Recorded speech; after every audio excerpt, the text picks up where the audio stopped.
Hello students, welcome to easy math for JEE. I am Ujjwal Kaushik, your friend. जो भी students IIT JEE की preparation कर रहे हैं उनके लिए हमारा चैनल बहुत यूजफुल है।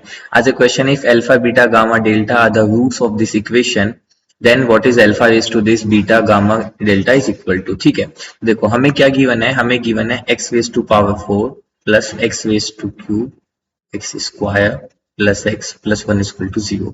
जब भी आपको कुछ ऐसी टर्म दिखे, मैं इसे पहले एक बार रीअरेंज करके ऐसे भी लिख सकता हूँ ना, one plus x square plus x cube plus x four equal to zero. जब भी आपको कुछ ऐसा एक्सप्रेशन मिले कॉम्प्लेक्स नंबर के क्वेश्चन में, तो इमीडिएटली आपको ये क्लिक हो जाना चाहिए कि मेजोरिटी ऑफ द टाइम अब यहाँ पे nth रूट ऑफ यूनिटी का कॉन्सेप्ट यूज होगा। nth root of unity concept use होगा मेजोरिटी ऑफ द टाइम्स, ये आपको क्लिक कर जाना चाहिए। अब देखो ये हमें गिवन है, तो यहां से मैं सम ऑफ जीपी का फॉर्मूला यूज कर सकता हूं। सम ऑफ जीपी क्या होता है? सम ऑफ जीपी होता है ए आर की power N minus one upon R minus one. ठीक है, जहां पे ए क्या होती है हमारी फर्स्ट टर्म, आर क्या होता है कॉमन रेशियो, एन क्या होता है नंबर ऑफ टर्म्स। अब अगर मैं यहाँ पे देखूं वन प्लस एक्स स्क्वायर, इसमें अगर मैं सम ऑफ एन जीपी का फॉर्मूला यूज करता हूं तो यहाँ पे क्या आ जाएगा ए, तो फर्स्ट टर्म क्या है one into R, common ratio कितना आ रहा है एक्स, तो एक्स की पावर एन, एन कितनी नंबर ऑफ टर्म्स, तो नंबर ऑफ टर्म्स है five minus one upon X common ratio minus one, तो this is equal to zero.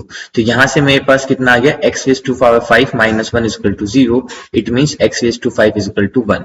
अब देखो जो ये मेरे पास X raise to five equal to one आया, इसका मतलब मेरे पे यहाँ से फिफ्थ रूट ऑफ यूनिटी आ गया है ना। इसको मैं यही तो लिख सकता हूँ x is equal to one की पावर वन बाय फाइव, तो यानी कि यहाँ से मेरे पास क्या आ गया फिफ्थ रूट ऑफ यूनिटी। तो अगर मान लीजिए इसके फिफ्थ रूट यूनिटी में जो पांचों रूट है वो वन है, अल्फा है, बीटा है, गामा है और डेल्टा है, ये पांच रूट है फिफ्थ रूट ऑफ यूनिटी के।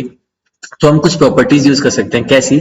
सबसे पहले कि हम जानते हैं sum of nth root of unity जो होता है वो हमेशा क्या होता है जीरो के इक्वल होता है। सबसे पहले ये एक प्रॉपर्टी हम जानते हैं कि अब अगर हम यहाँ से अल्फा की पावर फाइव करें, बीटा की पावर फाइव करें, गामा की पावर फाइव करें और डेल्टा की पावर फाइव, ये हमेशा हमें क्या देगा वन के इक्वल देगा। तो बस यहाँ से हमारा क्वेश्चन ऑलमोस्ट फिनिश हो गया। अब देखो हमें निकालना क्या था, हमें निकालना है अल्फा की पावर 2021। ठीक है, अब अगर मैं इसको फाइव की टर्म्स में लिखना चाहूं तो ये हो सकता है अल्फा की पावर 2020 इंटू अल्फा। अब मैं फाइव की टर्म्स में क्यों बनाऊं, क्योंकि मैं जानता हूं फिफ्थ रूट ऑफ यूनिटी में अल्फा की पावर फाइव क्या होगा मेरा वन के इक्वल होगा।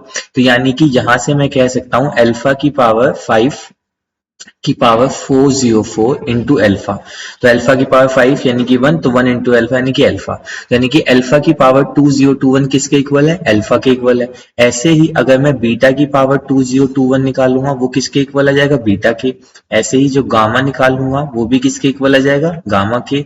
और जो मैं यहाँ से डेल्टा निकालूंगा वो किसके इक्वल आएगा? डेल्टा के। बस अब हमें क्वेश्चन में निकालना था अल्फा की power this plus beta plus gamma this, तो अब इसको निकाल लेते हैं। ठीक है, तो यहां से हो जाएगा अल्फा की पावर 2021 को मैंने डायरेक्ट अल्फा लिख लिया, प्लस बीटा की पावर 201 को बीटा, प्लस गामा की पावर 201 को गामा, प्लस डेल्टा की पावर 201 को डेल्टा। तो मुझे बेसिकली इसकी वैल्यू निकालनी है कि ये किसके इक्वल है। ठीक है, तो मुझे निकालनी है इसकी वैल्यू, तो मैं यहां से हेल्प लेता हूं sum of fifth root of unity का। हम जानते हैं कि one plus alpha plus beta plus gamma plus delta की वैल्यू कितनी है? जीरो है। तो यहां से अगर मैं alpha plus beta plus gamma plus delta की वैल्यू निकाल तो कितनी आ जाएगी? माइनस वन, तो यानी कि इसकी वैल्यू कितनी आ जाएगी? Minus one. तो option two is our right answer. I hope you are able to understand the video. If you have still doubt you can ask to me into the comment box. Thank you very much. Please subscribe the channel. Be happy.